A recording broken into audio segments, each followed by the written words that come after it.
J'ai vécu seul, sans personne avec qui parler véritablement. Jusqu'à une panne dans le désert du Sahara il y a 6 ans. Quelque chose s'était cassé dans mon moteur, et comme je n'avais avec moi ni mécanicien ni passager, je me préparais à essayer de réussir tout seul une réparation difficile. C'était pour moi une question de vie ou de mort. J'avais à peine de l'eau à boire pour 8 jours. Le premier soir, je me suis donc endormi sur le sable, à 1000 milles de toute terre habitée. J'étais bien plus isolé qu'un naufragé sur un radeau au milieu de l'océan. Alors vous imaginez ma surprise, au lever du jour, quand une drôle de petite voix m'a réveillé. S'il vous plaît, dessine-moi un mouton. Hein? Dessine-moi un mouton. J'ai sauté sur mes pieds comme si j'avais été frappé par la foudre. J'ai bien frotté mes yeux, j'ai bien regardé. Et j'ai vu un petit bonhomme tout à fait extraordinaire qui me considérait gravement. Il ne semblait ni égaré, ni mort de faim, ni mort de fatigue, ni mort de soif, ni mort de peur. Il n'avait en rien l'apparence d'un enfant perdu au milieu du désert, à 1000 milles de toute région habitée. Mais qu'est-ce que tu fais là? S'il vous plaît, dessine-moi un mouton. Quand le mystère est trop impressionnant, on n'ose pas désobéir. Aussi absurde que cela me sembla, je sortis de ma poche une feuille de papier, un stylographe, et je dessinai. Il regarda attentivement. Non, celui-là est déjà très malade. Fais-en un autre. Je dessinai un autre mouton. Tu vois bien, ce n'est pas un mouton, c'est un bélier, il a des cornes. Je refis donc encore mon dessin. Celui-là est trop vieux. Je veux un mouton qui vive longtemps. J'avais hâte de commencer le démontage de mon moteur. Je griffonnai une caisse avec 3 trous d'aération et lançai. Ça, c'est la caisse. Le mouton que tu veux est dedans. C'est tout à fait comme ça que je le voulais. Crois-tu qu'il faille beaucoup d'herbe à ce mouton? Pourquoi? Parce que chez moi, c'est tout petit. Ça suffira sûrement. Je t'ai donné un tout petit mouton. Pas si petit que ça. Tiens, il s'est endormi. Et c'est ainsi que je fis la connaissance du petit prince.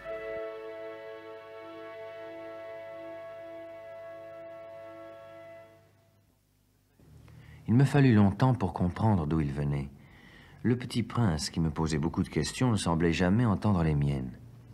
Ce sont des mots prononcés par hasard qui, peu à peu, m'ont tout révélé. Ainsi, quand il aperçut pour la première fois mon avion. Qu'est-ce que c'est que cette chose-là? Ce n'est pas une chose, ça vole. C'est un avion. C'est mon avion. Comment? Tu es tombé du ciel? Oui. Ah, ça c'est drôle. Alors toi aussi tu viens du ciel? De quelle planète es-tu? Tu viens donc d'une autre planète? C'est vrai que là-dessus, tu ne peux pas venir de bien loin. Mais toi, d'où viens-tu, mon petit bonhomme? Hein? Où est-ce chez toi? Où veux-tu emporter mon mouton?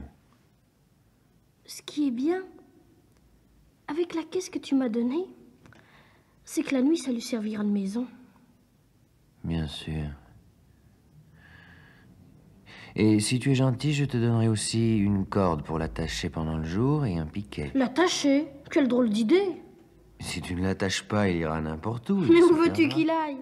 N'importe où, droit devant lui. Ça ne fait rien. C'est tellement petit chez moi. Droit devant soi, on ne peut pas aller bien loin. J'avais ainsi appris une chose très importante. C'est que sa planète d'origine était à peine plus grande qu'une maison.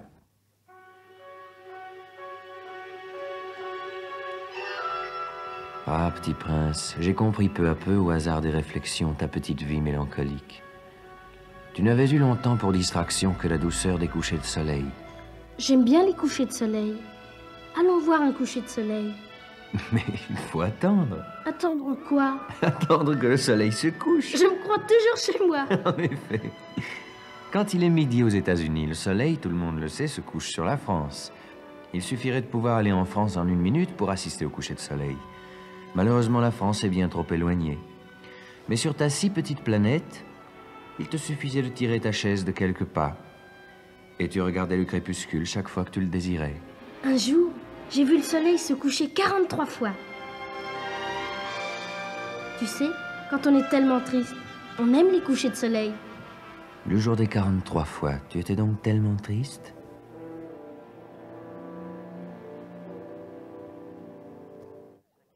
Le 5e jour, j'étais très occupé à essayer de dévisser un boulon trop serré de mon moteur. J'étais très soucieux car ma panne commençait de m'apparaître comme très grave. Et l'eau à boire qui s'épuisait me faisait craindre le pire.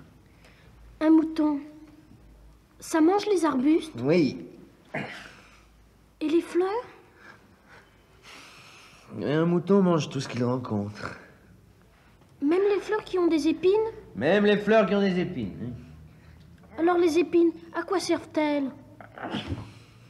Les épines, à quoi servent-elles? Les épines, ça ne sert à rien. C'est de la pure méchanceté de la part des fleurs. Ah? Je ne te crois pas. Les fleurs sont faibles, elles sont naïves, elles se rassurent comme elles peuvent. Elles se croient terribles avec leurs épines. Et tu crois, toi, que les fleurs... Mais non. Mais non, je ne crois rien. J'ai répondu n'importe quoi. Je m'occupe, moi, de choses sérieuses. De choses sérieuses? Oui. Tu parles comme les grandes personnes. Tu confonds tout, tu mélanges tout. Je connais une planète où il y a un monsieur cramoisi. Il n'a jamais respiré une fleur. Il n'a jamais regardé une étoile. Il n'a jamais aimé personne. Il n'a jamais rien fait d'autre que des additions. Et toute la journée, il répète comme toi, « Je suis un homme sérieux, je suis un homme sérieux. » Et ça le fait gonfler d'orgueil. Mais ce n'est pas un homme, c'est un champignon. Un quoi? Un champignon. Il y a des millions d'années que les fleurs fabriquent des épines. Il y a des millions d'années que les moutons mangent quand même les fleurs. Et ce n'est pas sérieux de chercher à comprendre pourquoi elles se donnent tant de mal pour se fabriquer des épines qui ne servent jamais à rien. Ce n'est pas important, la guerre des moutons et des fleurs. Ce n'est pas plus sérieux et plus important que les additions d'un grand monsieur rouge. Et si je connais, moi, une fleur unique au monde qui n'existe nulle part sauf dans ma planète, et qu'un petit mouton peut anéantir d'un seul coup, comme ça, un matin, sans se rendre compte de ce qu'il fait, ce n'est pas important, ça. Si quelqu'un aime une fleur qui n'existe qu'un exemplaire dans les millions et millions d'étoiles, ça suffit pour qu'il soit heureux quand il les regarde. Il se dit, ma fleur est là, quelque part. Mais si le mouton mange la fleur, c'est pour lui comme si brusquement toutes les étoiles s'éteignaient. Et ce n'est pas important, ça.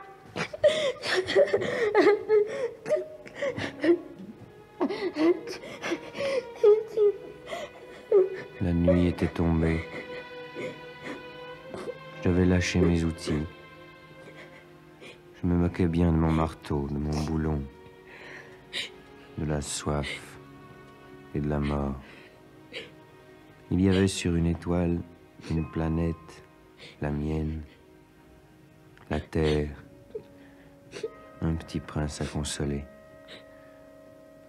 Je le pris dans les bras, je le berçai, je lui disais, la fleur que tu aimes n'est pas en danger.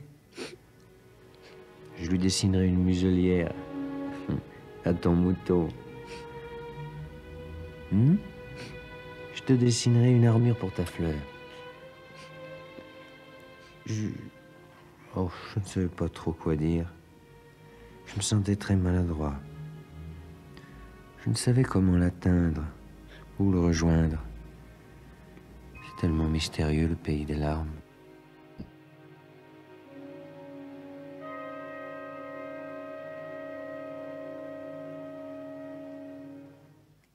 J'appris bien vite à mieux connaître cette fleur. Elle avait germé un jour d'une graine apportée d'on ne sait où.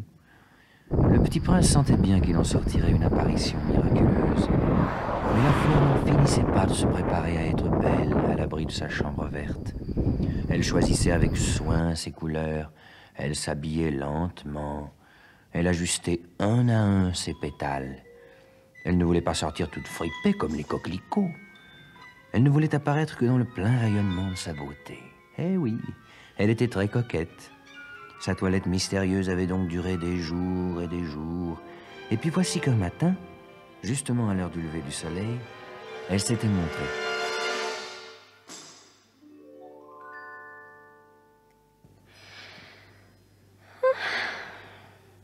Je me réveille à peine. Je vous demande pardon, je suis encore toute décoiffée. Que vous êtes belle. N'est-ce pas? Et je suis née en même temps que le soleil. Oui. C'est l'heure, je crois, du petit déjeuner. Auriez-vous la bonté de penser à moi? Et le petit prince, tout confus, ayant été chercher un arrosoir d'eau fraîche, avait servi la fleur. Ainsi l'avait-elle bien vite tourmentée par sa vanité un peu ombrageuse. Un jour, par exemple, parlant de ses 4 épines... Ils peuvent venir, les tigres, avec leurs griffes. Mais il n'y a pas de tigres sur ma planète. Et puis les tigres ne mangent pas d'herbe. Je ne suis pas une herbe. Pardonnez-moi. Je ne crains rien des tigres, mais j'ai horreur des courants d'air. Vous n'auriez pas un paravent?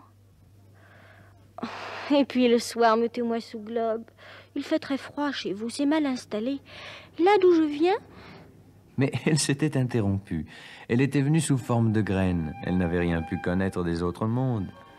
Humiliée de s'être laissée surprendre à préparer un mensonge aussi naïf, elle avait toussé 2 ou 3 fois pour mettre le petit prince dans son tort. Et le petit prince, malgré la bonne volonté de son amour, avait vite douté d'elle. Il avait pris au sérieux des mots sans importance et était devenu très malheureux. J'aurais dû ne pas l'écouter. Il ne faut jamais écouter les fleurs. Il faut les regarder et les respirer. La mienne embaumait ma planète. Mais je ne savais pas m'en réjouir. Elle m'embaumait et m'éclairait. Je n'aurais jamais dû m'enfuir. J'aurais dû deviner sa tendresse derrière ces pauvres ruses. Les fleurs sont si contradictoires. J'étais trop jeune pour savoir l'aimer. Je crois qu'il profita pour son évasion d'une migration d'oiseaux sauvages. Il arrosa une dernière fois la fleur, se prépara à la mettre à l'abri sous son globe et se découvrit l'envie de pleurer. Adieu. Adieu.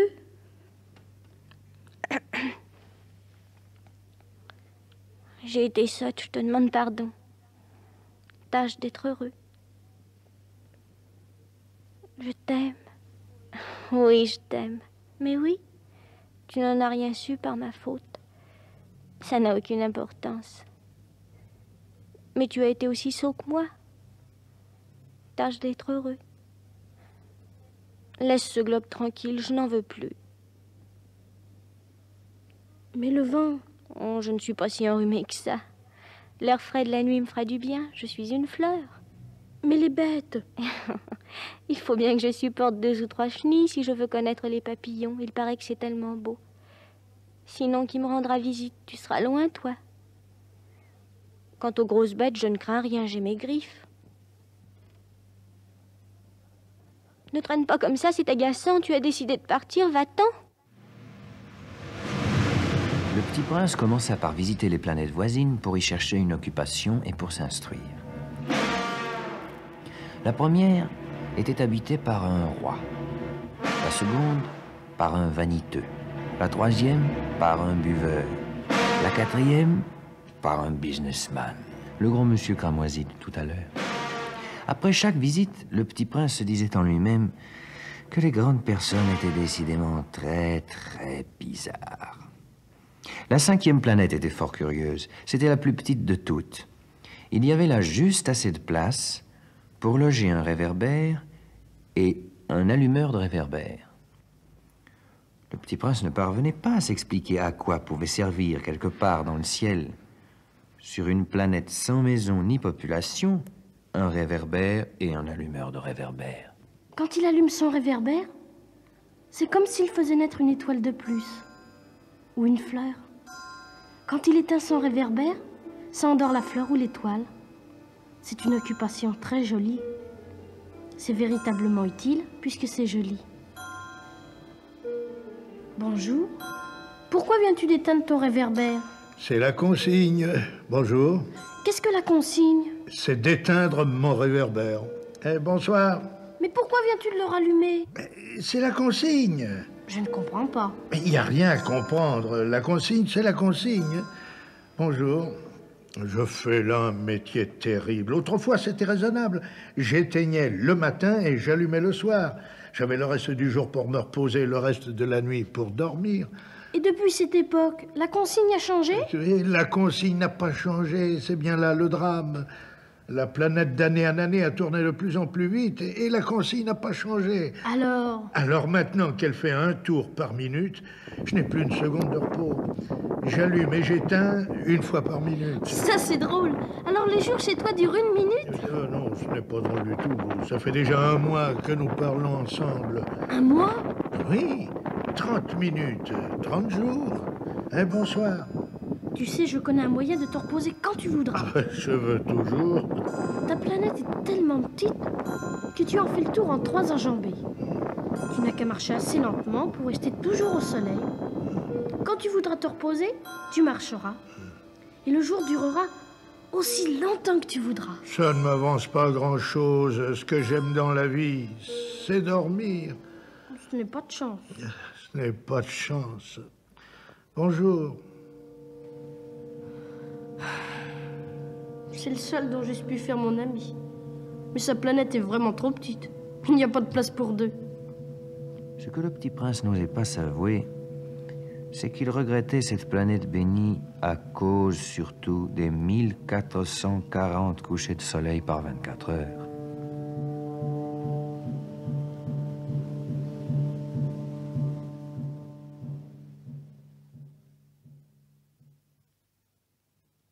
La 6e planète était habitée par un géographe qui conseilla au petit prince d'aller visiter la planète Terre. Elle a bonne réputation, lui dit-il.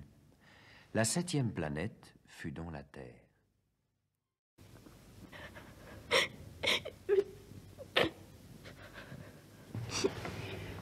Bonjour. Bonjour. Qui es-tu? Tu es bien jolie.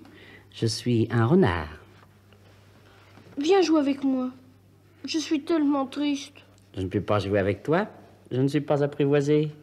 Oh, pardon? Qu'est-ce que signifie apprivoiser?